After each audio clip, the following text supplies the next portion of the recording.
You're locked on to Scotty G and Friends on 97.5, the KSL Sports Zone.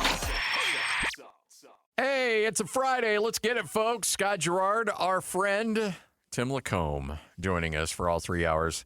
Coach, how the hell are you? I am so good now that I'm in this chair. Yes? It's been a stressful week. I'm not going to lie. I'm moving, man. Moving's tough. There is nothing worse. Now, when you get settled in and you got the new digs and it's home, it's awesome.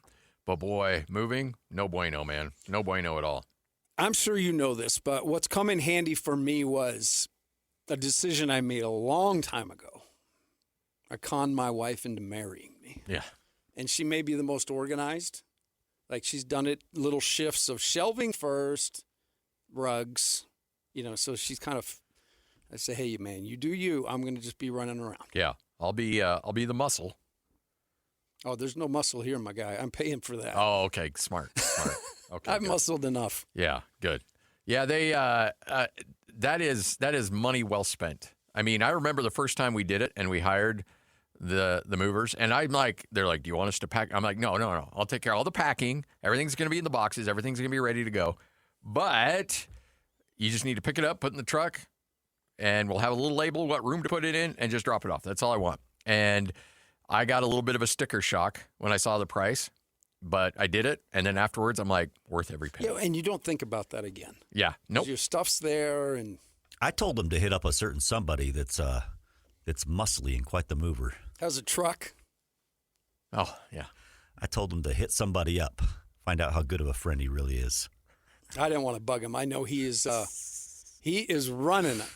Corporate America ain't no joke now. No, I know. He's got himself Oh, into he's got time for Tim, though, I bet. He's got himself into a real job. Yeah. No. That's our boy Hans is he's in it now. And I don't mean to insult you two. No. This is not working. I got you. No. You trust me. It's not a real job. You're preaching to the choir on that one. It's not a real job that a lot of people would Trust dig. my kids say to me, so what do you actually do? Yes. My son, he's like, hey, let's go fishing again tomorrow. And I'm like, well, no, look, I got to get prepped for work, and I had a funeral I had to go to. By the way, shout out to the Wood family. McKay Wood is a institution at Bountiful football games. Young man who's been a trainer there forever. You see him camped out at the 10-yard line. He's got a helmet. He's one of my favorite people on the planet. His father passed away, Vaughn, neighbors of ours. Vaughn, love you. The Wood family, our hearts go out to you. And so anyway, I was telling Brody, I'm like, we got to go to the funeral tomorrow. And he's like, well, we can go afterwards. I'm like, I've got a show. He's like, you don't go to work until 11:30. Work doesn't even begin for you until 11:30. And I'm like, I'm still working on a show. And he's like, I don't think Lloyd thinks so. I think I have an idea that You you made could that actually, dude, you could actually kill two birds with one stone, okay? Let's go with me here. Yeah. And you have to sign off because you're in charge of everything. But Brody Cam, Oh, get him yeah. some glasses, Yeah. and just remote yourself out at the creek Yeah. and have him kind of be the visual part of the show, and then you can just talk while you're fishing. That's not a bad idea. Lloyd, I think we're down for that. Brody Cam. Yeah, and brought to you by our good friends at With Rocky Mountain Outfitters. with the Ray-Ban glasses. Yeah. Are you interested in getting those at all? Not for the reasons people would. I wouldn't mind it. Just journal. With Yeah. them. Go on walks Your and hikes- talk. your yeah, hikes that you exactly. go on. Right. Yes. And just so there's. I always think now I'm old enough to think what am I going to leave behind? I just want to be.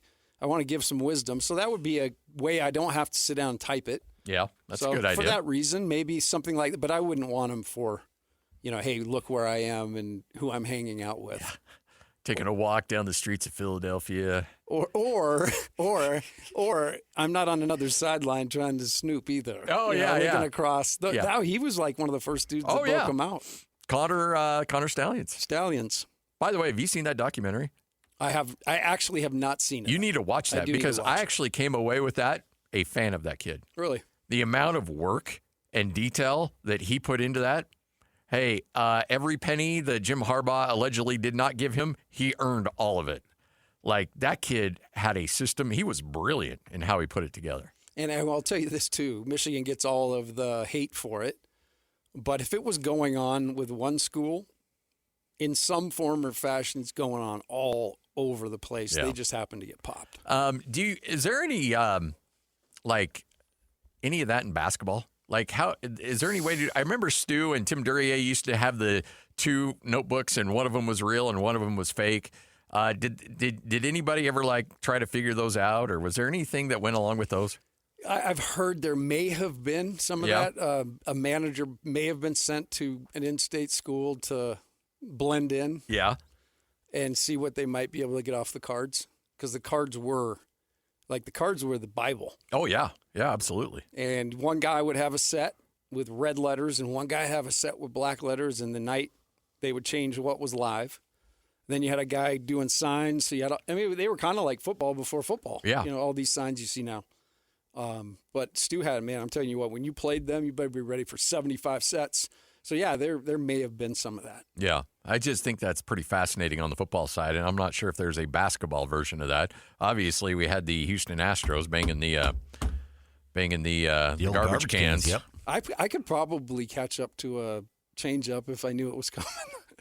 If you're just alerted to what. You could, absolutely. I wouldn't be touching no fastball. There was a topic in Denver. My buddy that does some sports radio over there told me, we were on the phone talking about stations and stuff like that, and he's like, here's a topic that actually took off on our station, because you never know what's actually going to take off. But one of the hosts said, if you took the Denver Broncos against the Colorado Rockies, the Rockies are so bad at baseball. If you took the Broncos versus the Rockies, would the Broncos win one game out of a 162-game series against the Rockies? And everybody's like, oh, yeah. Yeah, absolutely. There's enough athleticism, just pure athleticism. I'm like, no. No, it's not the beer league. It's like, no, it's never. That would not happen. That would not happen. Cutoffs. They would have a hard time even scoring a run. Let's picture like one of those football players actually trying to swing a baseball bat. Yeah. Like one of those meatheads that are really bulky and big. No, not going to happen. They don't have the flexibility, right? No, they don't have the flexibility. Yeah. But apparently everybody hates the Rockies so much over there that they're like, oh, yeah, they'd win a bunch. Easy. Not a problem. Hey, Bo Nix would be Dylan. Mammoth had a big game last night. I want to get to that, but a little bit of breaking news in the world of college hoops. A guy that you facilitated getting him on the air with us just a couple of weeks ago, he is staying put. So Big 12 fans, you can't get rid of Arizona quite yet, because Tommy Lloyd staying put, starting lineup right here on 97.5, the KSL Sports Zone. It's time to kick off the show with the biggest headlines of the day. This is your starting lineup on 97.5, the KSL Sports Zone. So if you're a BYU or a Utah fan hoping Arizona would come back down to earth a bit with Tommy Lloyd taking the North Carolina job, Michael Jordan's calling him up, they're offering him a contract and make him either the highest or the second highest paid coach in all of college basketball, well, Tommy Lloyd says thanks, but no thanks. I don't know really how far down the line he went with North Carolina, but he gets his new extension with Arizona. He'll be making anywhere from 7.2 to 7.5 per. His salary pool gets a massive jump, according to multiple reports. And so Tommy Lloyd, hey, guy likes Tucson, wants to hang out there. Weather's a little bit warmer there in the winter than it is in the Triangle back there in North Carolina, so he stays put. You're not surprised by this? I'm not surprised, because Tommy, what you have to understand his journey. He came to Gonzaga, and they were just, kind of making a transition from old coach to Mark Few, and he basically showed up and said, hey, I don't have a place to stay. He ended up sleeping for 1 year on Leon Rice's couch, okay? And I'm not making this up. Yeah. I think he told me his first year they scraped together $15,000 for him, and he wanted to coach in the worst way. And the thing that I've loved about him is there were a million times over the last 20 years he could have left. I mean, he's been offered things, as you can imagine. You know how the coaching circle works. But he waited. He just – and I would talk to him about it, and he's like, I need to learn more. Like, I still need to understand. There's still stuff I don't know, and I want to – so I honestly believe he hung around until he felt like, okay, I'm ready. And then, of course, Arizona is the perfect job, because we grew up with Arizona being, such a power out this way. Lloyd Olson, who he paid tribute to, because that's who Tommy Lloyd. I'll tell you right now, we could probably get Tommy on the phone, but he's live right now practicing. But otherwise, I think this week he'd even answer my call. Like, that's the kind of guy he is. You talked about it. We had him on the air, and I had like 12 hours to know, hey, I'm doing the show. So I texted him, and he said, we're practicing at 1. I can come on at 12:30 real quick. And coaches, they just don't do that. No. So he doesn't take himself too seriously. It is about the whole thing to him. And his journey has really prepared him, I think, to be the best coach in college basketball as long as he wants to continue to do it. I think he's a guy that picks up the torch and carries it for a long way. So when he was at Gonzaga, and I think it was really smart, and I tell guys that want to get in the radio business, Christian and Alex and some of these youngsters, when they go, like, is there any kind of advice? And I always say, find one aspect of this job or one topic and be the best at it. Like Ben Anderson, I think, did a really good job because he went all in on the NBA. And so Ben has elevated himself as one of the foremost authorities of the NBA in this market because he went all in on it and like, nobody's going to cover this thing better than me. And so that's why I always tell people, like, find one thing that everybody in the market will look to you as an expert about. And to Tommy Lloyd, and this is pretty well documented, he's like, look, what can I do to separate myself? Well, I'm going to start developing some relationships overseas and be the pipeline to Gonzaga to international players. And boom, just like that, Sabonis. You go down the list of all these guys that he brought over, and they've been superstars, and that's what Gonzaga really built their foundation on, other than him just being a great coach. Yeah, and his reputation obviously is that because not only did he go out and accomplish it, but he managed all those situations. You didn't hear of things blowing up in their face. Yeah. There is a lot to it, and less now because agents can talk to agents. But back then, you're at a American university, does not offer money, right, per se, and you've got to figure out a way to get a kid like Sabonis, who is one of the prize jewels of European basketball, to come over and trust that they're going to have a great experience. And time after time after time, that was the case. And a huge part of that, obviously, Mark Few, but Tommy Lloyd was the dude. And that's a great call out because he did separate himself. He became the foremost expert on how to go get a guy over there. He knew the connections, he knew the levels, and there was stuff he wouldn't share, right? Oh, I'm sure, yeah. That was just for him, but I couldn't be more happy for a guy because in a world where you see guys get jobs they shouldn't. Yeah. And it happens every single year. There are so many guys out there in jobs they shouldn't. They don't have the credentials to have. This guy, I'm telling you, to have North Carolina supposedly on the table, and even the way he managed that this week. How many times have you seen coaches just completely botch what he's doing right now, yeah, where there's this huge team out there with something on the table for them? So I'm a Tommy Lloyd fan. I hope they win it all. And you said as we walked in here, he left money on the table. And I bet you he's okay with that because he has always been about the long play. Yeah. Well, and let's be honest, $7.5 million goes a long way in Tucson. What would you do with that? You were just telling me your house needs a, yeah, that'd be number one. I love where I live. I absolutely love where I live. My house, I want to just tear it to the ground and rebuild a new house. And that's what I would. I wouldn't remodel. I would just completely tear the whole thing down and rebuild it. And so yeah, that would be number one. That's what I would do. Lloyd? You'd probably eliminate all deer. What would you do? Well, Lloyd? I don't know what I could do to do that legally. Sure, you could find a way. Lloyd would probably find a way to get like metabolic steroids for X and Jackie easy. Blue. Wow, just to give him an advantage. That got dark. No. Well, who do you think you're dealing with? I'm wearing a Motley Crue shirt. I'm pumping. I'm not pumping steroids in my kid. Not yet. Not yet. Yeah, we're gonna wait till like NIL's got to get we bigger. We got to wait till like at least the sophomore year of high school. Oh man. Yeah, then we'll see what happens. Yeah. We joke, but yeah, it's a thing. Honestly, $7.5 million in your pocket right now. What would you do? I wouldn't change my life that much. You know what I'd honestly do? I'm at a point in my life, I think I would use that to bless a lot of friggin' lives in one way or another. Because I love the feeling. There isn't much I need anymore. I've got 3 or 4 guitars.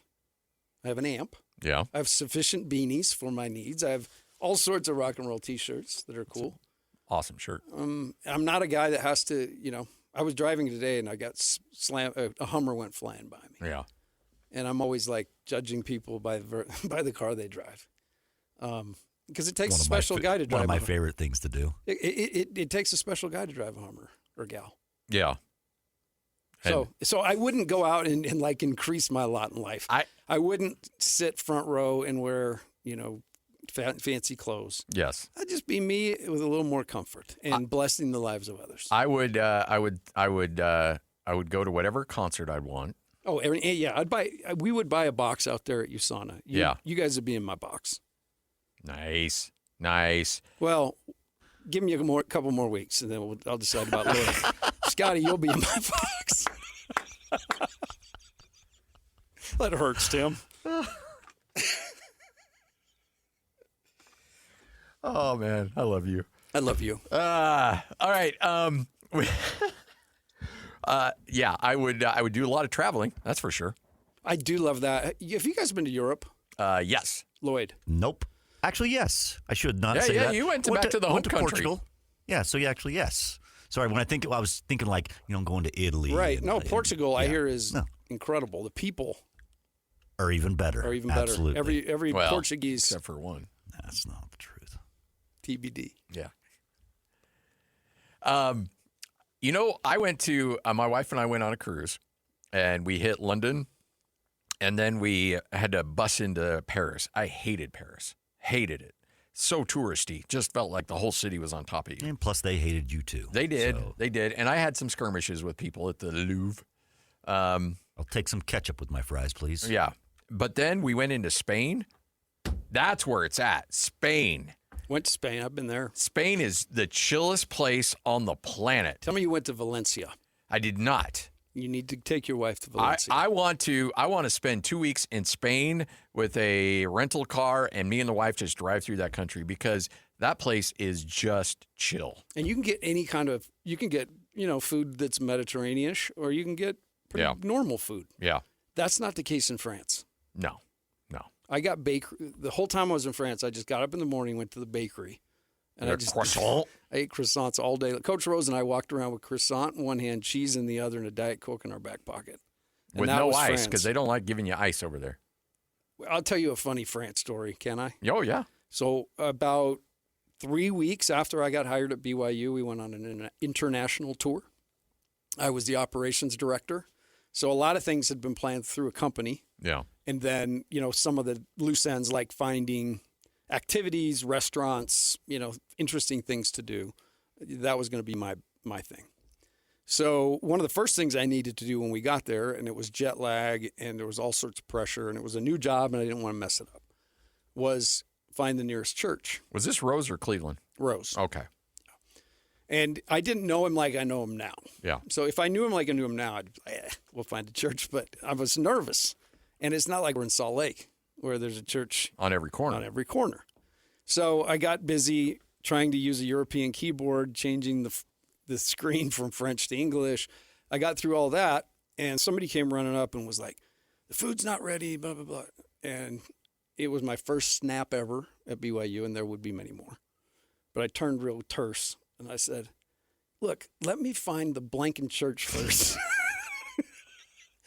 And I kind of had forgotten that my employer frowns upon maybe that kind of verbiage, those expletives. Yeah. Yeah. So anyhow, that was my welcome. Like, oh wait, I'm not at Utah anymore. I can't find a bleeping chapel house in this bleeping country. We got to go to bleeping church. Jeez. Got to get these kids bleeping morally right, for crying out loud. Now, those international trips are great. Yeah, I went to Spain. Yeah. I'm with you on Spain. You have to go to Greece. Greece is a must. I haven't been to Greece. Greece is a must. And we found, Ryan Smith went on that trip with us, Ryan and Ashley. And we found out there, we were on the Isle of Crete. And we're playing a game on the Isle of Crete.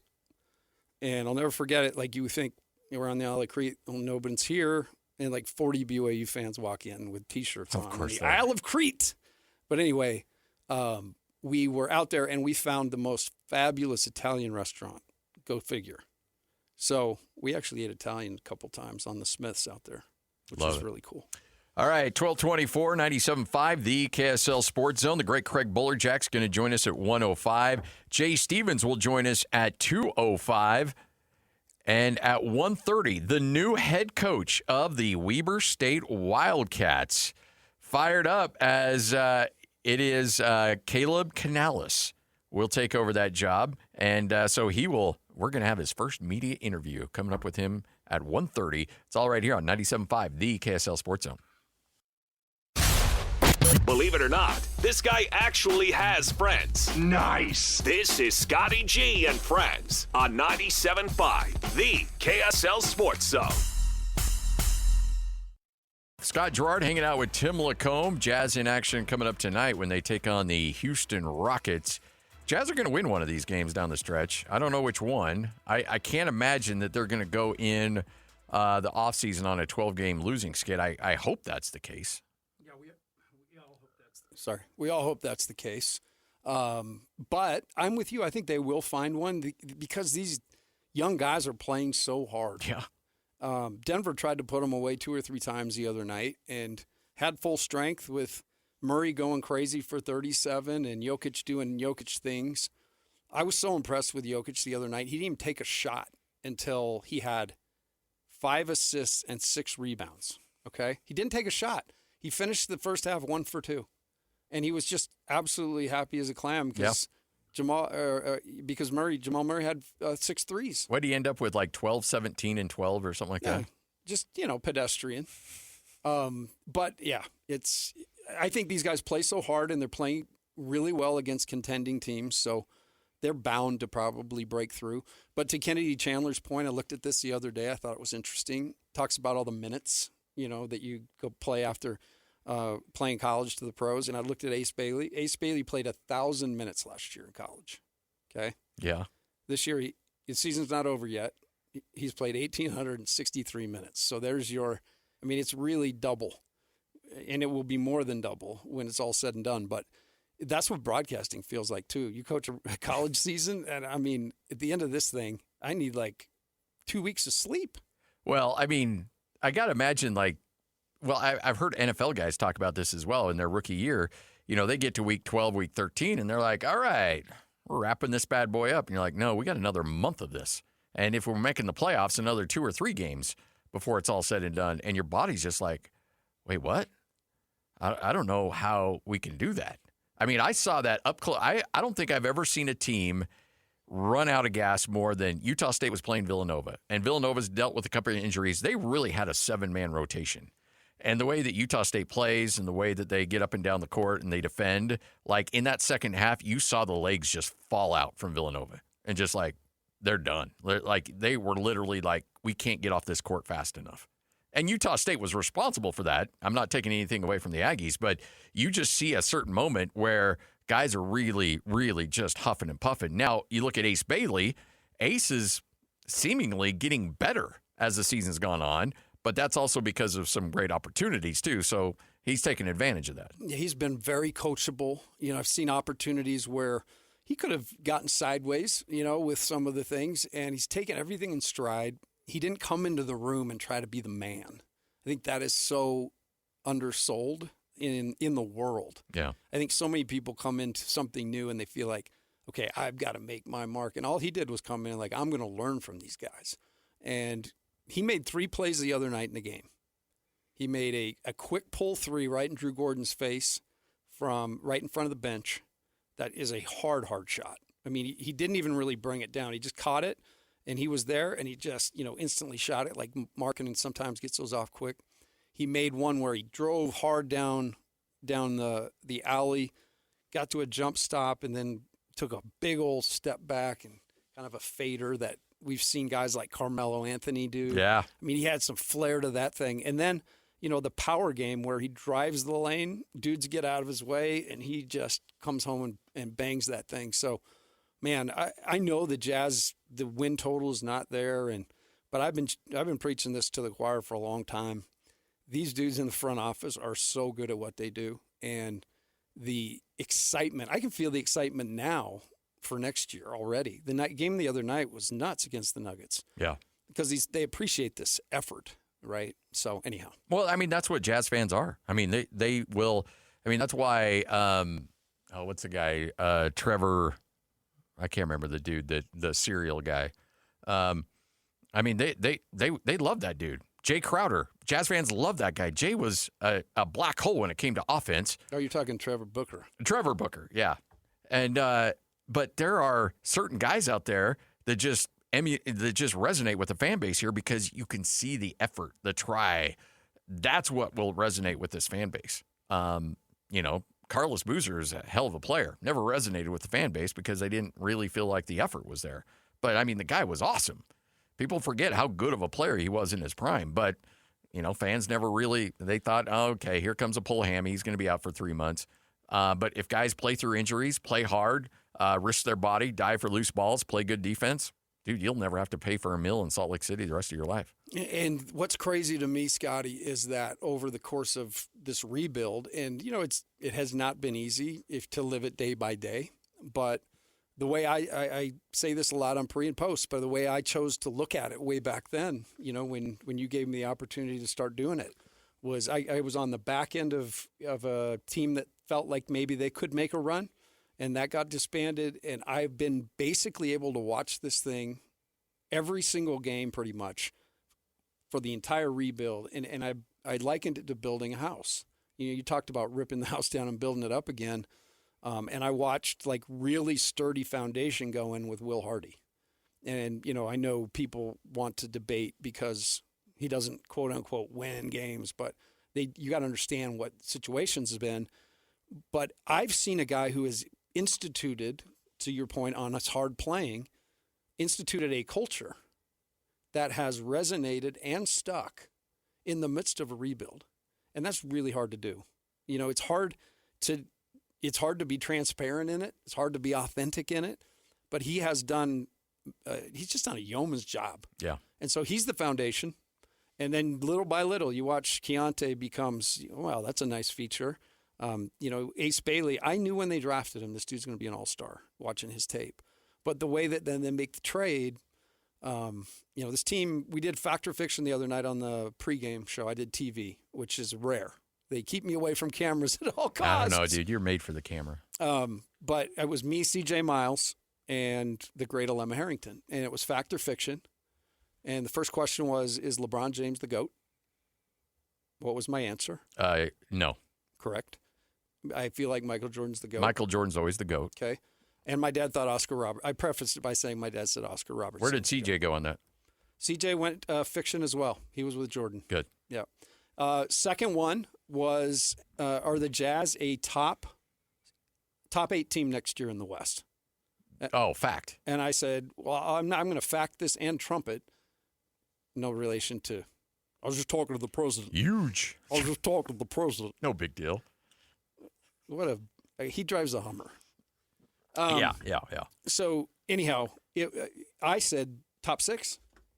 They're going to finish in the top 6 next year because they have positional size. Well, first of all, they've got the foundation. They've got a culture. And there will be so many teams next year trying to find that because they're going to move dudes around. The Jazz are already that. And even this last 20 games has helped solidify the culture because you see it now resonating down through the roster without the top line guys playing. So you've got the foundation. You've got now the amenities, and it is time to put this sucker on the market, and let's see what we can get for it. So I do want to spend some time talking about the Mammoth. Last night, we talked about playoffs and what we saw and what we hope to see next year with the Utah Jazz. We will see that this year with Utah Mammoth. Last night, they played a game in Seattle, and I was on the edge of my seat watching that game because I knew that if the Mammoth win that game, they feel pretty comfortable where they're at. Seattle had to have that game. Like the Mammoth wanted that game, Seattle had to have it. And boom, just like that, they're up two goals. And then Utah gets one late in the first, and then it just steamrolls. And this team just absolutely took the Kraken behind the woodshed and just roughed them up. And it was a flex against a team that desperately needed that on their own home ice. I loved the physicality. I loved their ability to finish power plays. I loved everything about what I saw last night. And that team took care of business in an absolutely critical game for their opponent. They embarrassed their opponent. It's like when you guys go to San Diego State and put it on Kauai in front of a rabid crowd at Viejas. Like, that was really impressive to see what they were able to do right from the jump. Well, and to add context to it, too, and San Diego State's like half game behind you in the standings and nipping at your heels. So those games are real. And I feel like of all the games, that game last night simulated what a playoff would feel like because there was just that extra tension. And then you fall behind. And the thing I've been surprised about watching hockey this year is how – because you don't think games would change a lot. But I've seen a handful of games. I was at a game this year. I went and watched Connor McDavid play the other night. Oh, I had nice. to see that. Yeah, you have to. And I went with one of my guys at the Jazz, Chris Bailey, and we sat right behind the goal on the glass. So it was an incredible seat. But that game changed on a dime. You know, the Mammoth got out to a lead, and the second period, McDavid and his crew, man, they went crazy and took the lead and kind of forced their way for the rest of the game. But what I liked about last night is it simulated what playoffs will feel like. It put some pressure on them. They're not at home. They can't rely on that. And they really did have to rely on toughness. And that, to me, has been the differentiator. When they really lean into tough, that's when they find themselves. And I'm just excited. I think just much like I said, I think you can feel the pulse of the arena when I'm doing pre and post when the Mammoth are in there. Yeah. And I have to say, I love the classic rock and all that. It's such a cool vibe. But these people are ready for the playoffs, and this place is going to go bananas. Oh, yeah. Yeah. Lloyd, did you watch the game last night? Oh, yes. By the way, I know everybody likes Roxy Bernstein. The dude needs to stay with college hoops. Like, I love my Mammoth. I'm a fan of him on the Was on he the not call. great at it? He was fine. Hold on, let me get him on the horn here. Yeah. Oh, okay. I got to be careful. Rox is in the network. Because you know everybody. That's why I got to be careful who I call out. No, you can call it anybody you want. This is authenticity, baby. Emily Kaplan, who does the half times, the intermissions, she was awesome. But this is the first time I really sat back and watched a lot of these national broadcasters.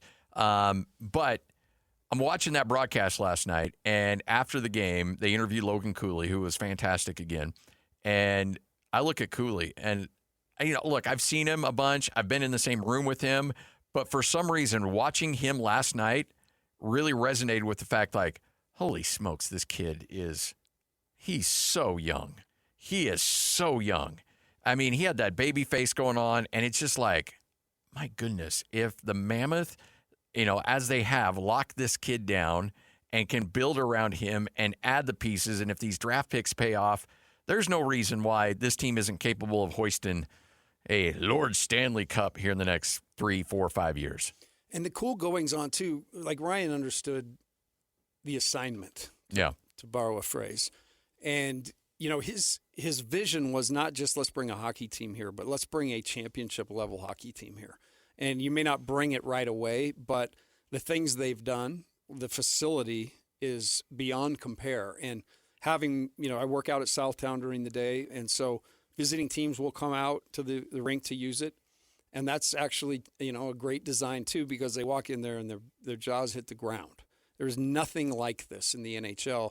And you already start to hear buzzes around the league that Utah's a preferred destination because of the way they take care of their players. So to me, it was only a matter of time because when I saw how the community then rallied, like it is a whole different crowd. You know what I mean? Like there's people that do both, but that crowd is raucous, rowdy, and ready to go. Those are our people. That's my folk right there. Yeah. I'm not I don't own any Armani. There's not a lot of Hummers out in that parking lot. No, that's Datsun B210s with a redone transmission. A lot of F-150s out there. F-150s, baby, whatever rolls. El Caminos, a couple of those maybe. But it's a blue-collar crowd. All my friends drive a lowrider. Then you need new friends. No, I'm just kidding. That used to be my ringtone back in the day when you could could choose your ringtone. Oh, that was so cool. Back Yeah. I know somebody'd walk in with like Big Papi or Big Papa. Yeah. That did get me into trouble once because, you could assign certain phone calls or certain ringtones to certain people. And I lost my phone, and I told my wife to call my phone. And then all of a sudden, Green Bay's Basket Case comes on, and she's like, "Really?" And I'm like, "It's for everybody, baby. You know I like Green Day. You know I like Green Day. You know, Daddy likes his Green Day." I don't know why she'd be mad. To be honest, it was for everybody. It was a universal one. And that was no. I'm having trouble. Yeah. Trying to sleep. All right, 1244, what you may have missed coming up next. This is 97.5, the KSL Sports Zone. You're locked on to Scotty G and Friends on 97.5, the KSL Sports Zone. Craig Bowlerjack's going to join us coming up here in just a moment. You cannot not like this song. Everybody has to love this song. It makes me start to freaky dance. Like, ow! I was on a date with a girl, and this song came on, and she just ripped off the lyrics, and I'm like, "Hey, little thing. Okay. I'll take you on a second date." Caller number 12 right now, 801-575-ZONE. You win 2 tickets to see the Black Crowes with special guest Whiskey Myers to the Utah First Credit Union Amphitheater coming up on Thursday, August 13th. Tickets on sale at livenation.com. And now she's your wife. Yeah. No, I don't think she was she got me into a lot of different music.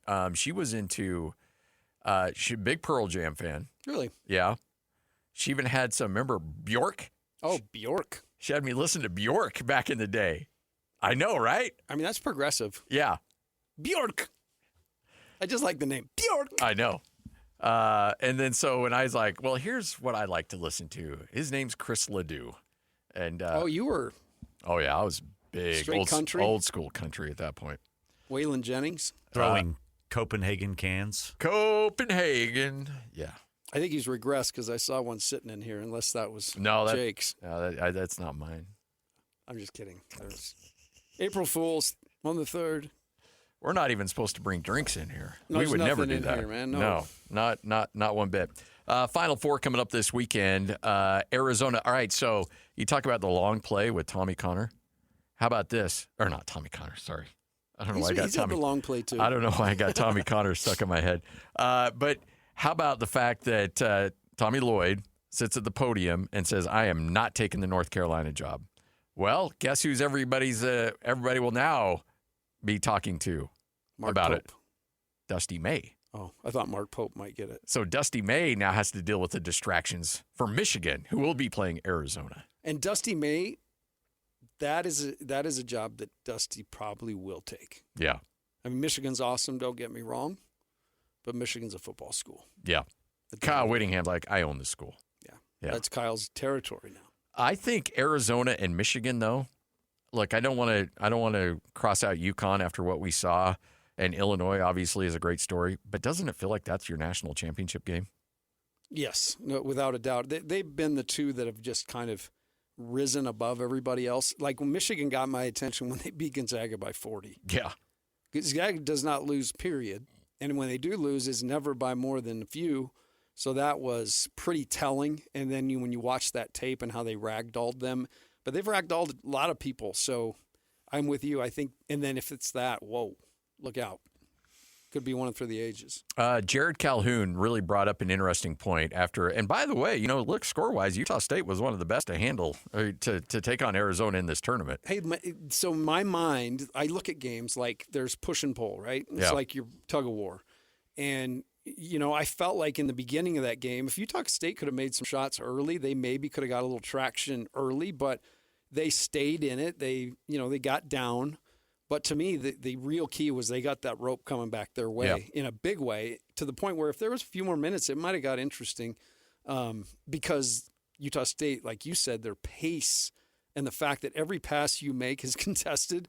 So it's not just the physical, but it's the mental fatigue.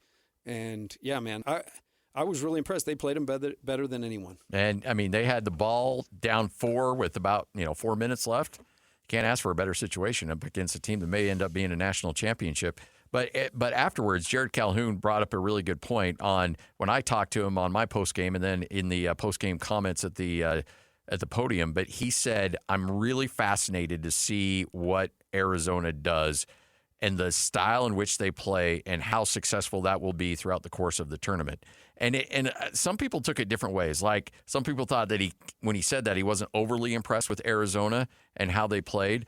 But I think what it was that they are the anti-college basketball right now. They don't shoot a lot of threes. Now, here's the thing. They'll shoot threes, but they're good threes. They don't just hoist threes because they have a quota of needing to get 35 up a game. They're not that team. They have good ball rotation, and they'll shoot threes when they have them available to them. But other than that, they're going to bully you. They're going to get rebounds. They're going to get second chance opportunities. And it's just old school, 93, 94 Knicks style basketball. And they're just bigger, stronger than everybody else out. They may not be the most aesthetically pleasing team, but boy, you come out of a game with them and you feel it. Well, and you saw it, like it's their positional size that just makes them freakish.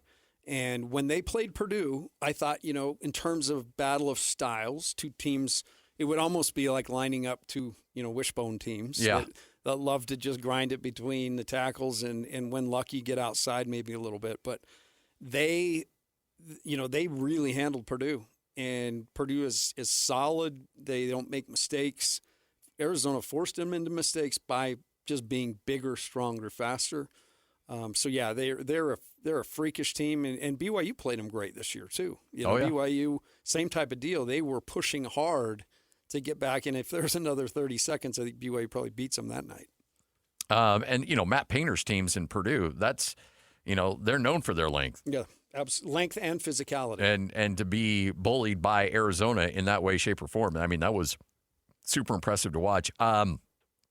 I love Michigan. I love the way they play, and I certainly love how Arizona plays as well because that's my youth.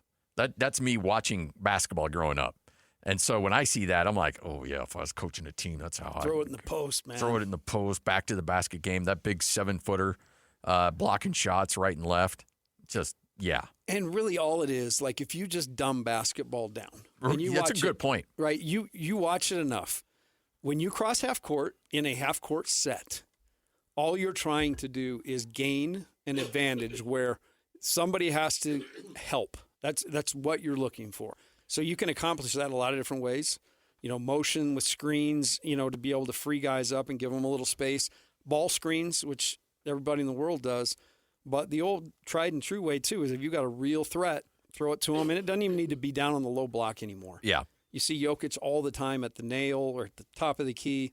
Throw it to them and let those guys make decisions.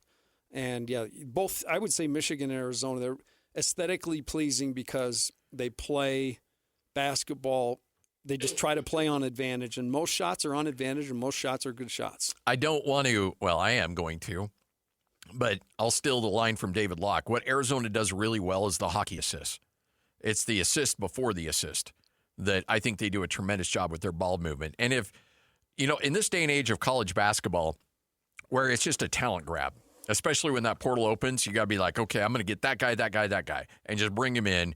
And then you kind of build your system based on what you have available to you and what you can go get instead of being able to go out and spend months and months at AAU tournaments and high school recruiting and say, that guy's going to fit our system. Let's go get him.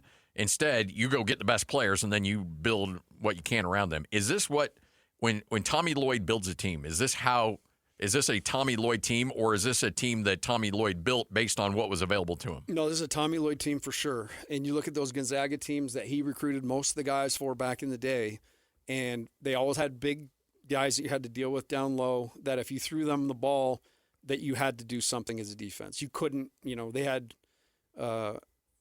Sabonis, through the years. They had so many big dudes, but you threw the ball down in there and you had to come with a second defender or else it was a basket. And that's what Tommy would love to do.